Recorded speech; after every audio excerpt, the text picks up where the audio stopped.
Hi, I'm Irene. And I'm Ben. And this is Riia. And we're going to give you a little tour of her today. Come this way.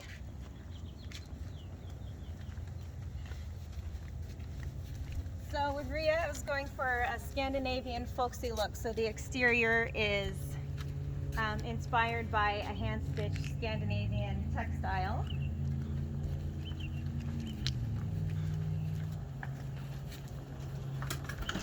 Come on in.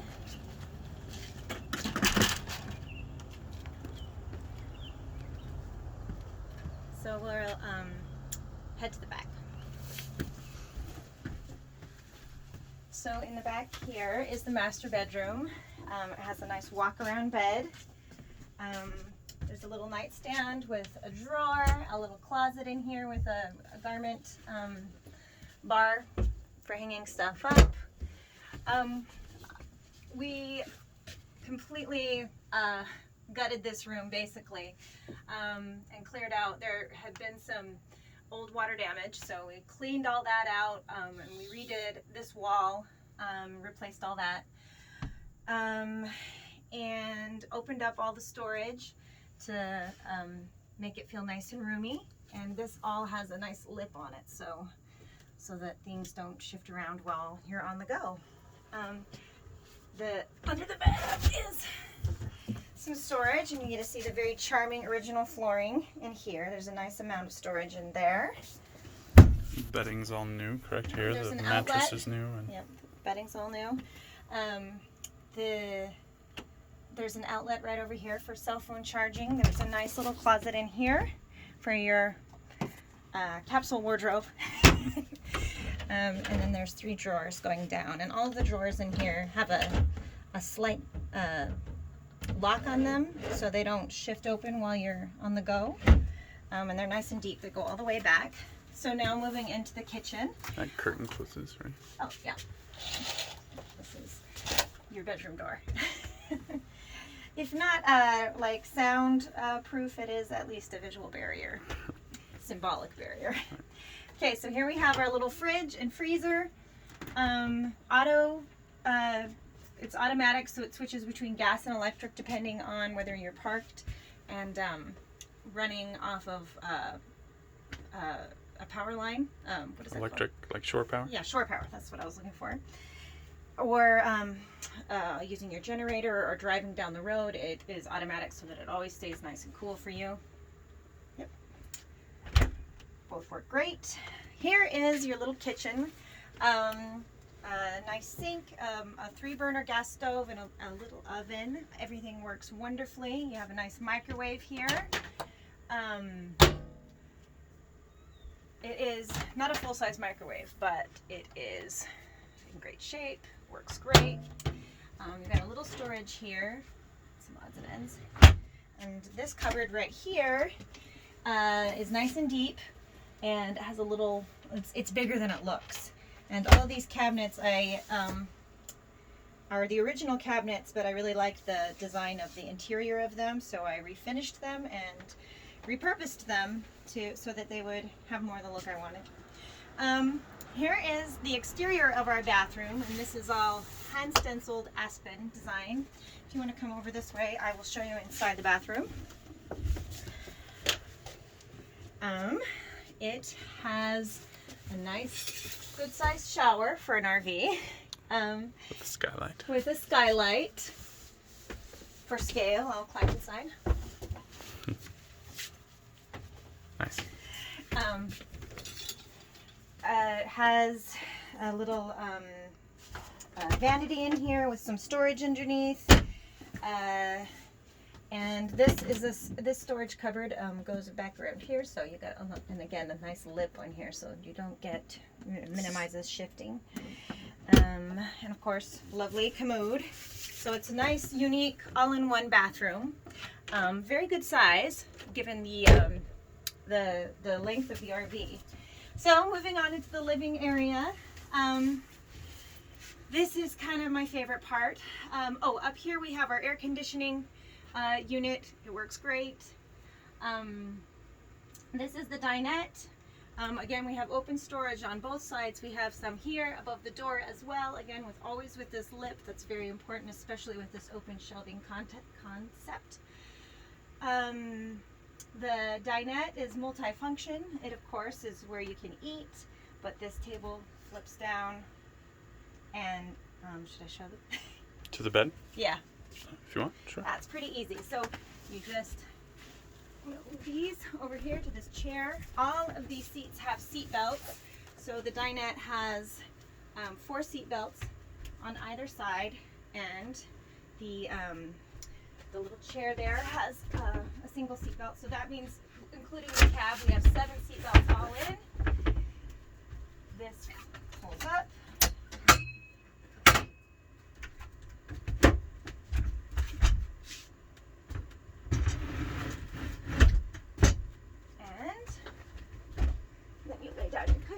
And Voila. voila, you've got a nice day bed. So it's kind of like a big sofa if you wanted, or a place for a single person to sleep. It's a twin bed. And Or 2 kids, as or as 2 we kids, depends on the size of the humans you're trying to fit in here. All these baskets belong in here, so you can use them however you need to for storage. We have light here and here and here, so this area can be very well lit in the evening. And all of the curtains are brand new, handmade, and they are low maintenance, easy to pull off and wash. All of the coverings on the upholstery are completely washable. You just pop them off and then pop them back on when they're clean and dry. Excuse me. So this can close off. If you want to stand back a little bit, you can see how that looks. If you want to close off visually the space and make it feel more homey, or it can be open. That way you can see the cab. This flips forward, so it's not invading into the living space so much. Okay, and then up here we have our ladder. This is our guest bedroom slash kid room. Come step forward. So you can just climb up here. There's a full-size bed up here, and a nice little living space, especially for small people, but it works great for adults too, who don't mind climbing up a ladder. We completely restored this section of the RV. It had seen some moisture, so the paneling was all ripped out. We restored the walls, we restored the ceiling. One thing we didn't notice when we bought Riia was that there is a little star there that grew into a hairline crack along the window there. It doesn't leak or anything, but that was a bummer to find that out. So there's the loft. It has 2 windows on both sides that open to get the airflow going. It's a nice, comfortable little space. The mattress is very comfortable. Ask me how I know. Spend a lot of time up there.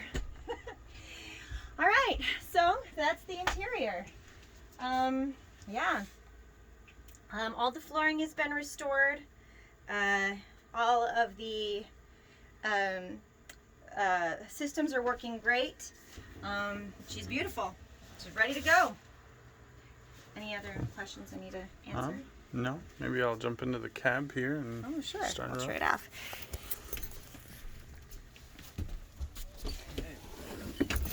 So Riia is sitting on the chassis is a Ford E450 van chassis, Super Duty. So it has the heavier duty springs and dual rear wheels to carry the weight. Excuse me.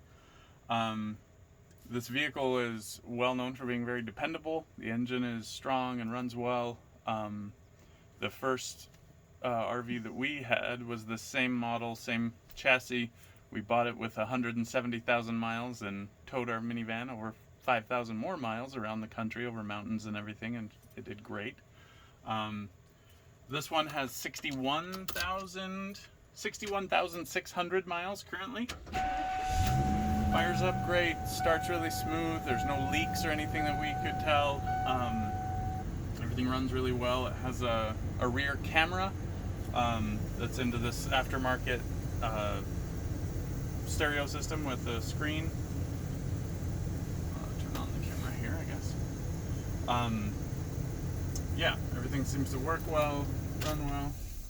And maybe we'll take a step outside and look at the exterior.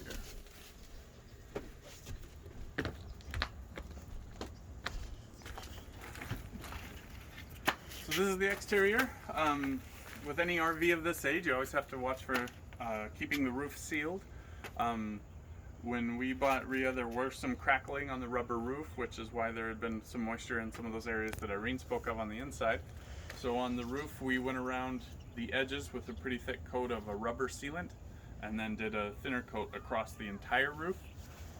We would advise any buyer for any RV, but particularly with Riia, to protect from the sun and rain, to do another coat every now and then of that rubber sealant to protect the roof. Or eventually some people like to do a whole new roof kit. But she's in great shape. The tires are nearly brand new. Both the tread and the sidewalls are in really good shape. They had obviously been purchased very new right before we bought her. Here are the coach batteries. They are also new in 2020, so they're in good shape. They charge when the engine is running, or when plugged into shore power, or when plugged in the generator if you get it running. We have a sizable storage area here. We call it the garage. You've got your drain equipment, tire covers to protect the tires from the sun, blocks of wood to level to park on level ground when you're camping or parking, tire iron, a pigtail adapter for towing trailers for the different light plug styles, some emergency triangles, and a sloping drain kit to if you're parked in an RV park and you need to have a slope on your drain.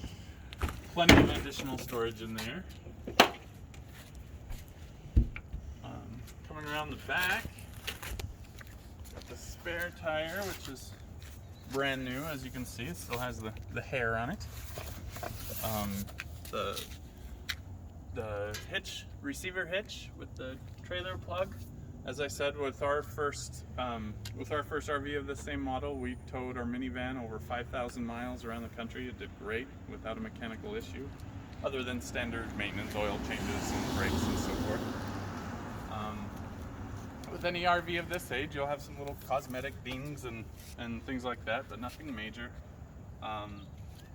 The drain pipes are here to drain the black and gray tanks. We've tested those thoroughly. They worked really well. This is where you fill if you are parked in one place and you plug into a hose for culinary water, that's where you would plug in your hose. Got one more storage bin here that has culinary water hoses included, or you're welcome to buy new ones to start fresh. This is where the electricity plugs in. We're currently plugged into our house, but if you were to run the generator, you would plug that cord into here. And that closes up. The bigger things like the microwave and the air conditioning, if you're just plugged into a regular plug, they'll probably pop a breaker because they take up a lot of power. So if you're plugged into shore power, it is helpful to have a full 30 amp RV plug. Yeah. Here's the generator. We've received estimates on the repair of the generator are $900 to get that repaired. Needs a fuel pump and a carburetor. From just sitting, not getting used. Yeah, just because it hadn't been used in a while. This is where you fill the culinary water tank. This is the drain to the culinary water tank. The culinary water tank holds about 40 gallons of water. So if you're boondocking, you can make it about, it depends on how many people, 5 to 7 days just off of your storage tanks. Yeah. So yeah, this is she. runs really well. Again, there are no leaks or anything in the engine. The propane tank is about a 13-gallon propane tank that's mounted on the exterior. It runs the stove and oven, the furnace, And the fridge. and the refrigerator when you're not plugged into shore power. There is a propane leak detector on the inside that will automatically shut off the propane if it detects a leak, and it beeps really loud as well. Yeah. That's Riia.